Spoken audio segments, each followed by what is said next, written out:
پہلے جج بیمار، آج مخالف وکیل بیمار، سزا معطلی کیس میں پھر تاخیر۔ چیئرمین تحریک انصاف اور سابق وزیر اعظم عمران خان کو غیر قانونی سزا کے بعد قید ہوئے آج 20 دن گزر چکے ہیں۔ سپریم کورٹ سمیت تمام عدالتیں ان کی سزا کو غیر قانونی کہہ چکی ہیں، مگر سزا معطلی میں مسلسل تاخیر کی جا رہی ہے۔ آج اسلام آباد ہائی کورٹ میں توشہ خانہ سزا معطلی کیس کی سماعت ہوئی۔ الیکشن کمیشن کا وکیل اچانک بیمار ہو گیا، پیش نہ ہو سکا، جس کے بعد سماعت سوموار تک ملتوی کر دی گئی۔ عمران خان کے وکلاء نے کہا کہ وکیل کو پیش ہونے کے لیے 1 گھنٹے کا وقت دیں، اگر نہیں آتا تو فیصلہ سنا دیں، مگر جسٹس عامر فاروق نے انکار کر دیا۔ سوموار کو ہر صورت وکیل پیش ہو، عدالت کی الیکشن کمیشن کو ہدایت۔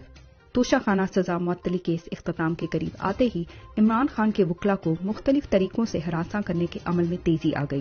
آج سماعت کے بعد وکلاء لفٹ میں پہنچے تو لفٹ پر اصرار طور پر اچانک بند ہو گئی اور 1 گھنٹہ وکلاء حبس اور گرمی میں لفٹ میں پھنسے رہے۔ لفٹ سے نکلنے کے بعد وکلاء نے کہا کہ یہ ہمیں عمران خان کی وکالت کرنے سے روکنے کی کوششیں ہیں، مگر ہم نہیں رکیں گے۔ تحریک انصاف کا اس معاملے کی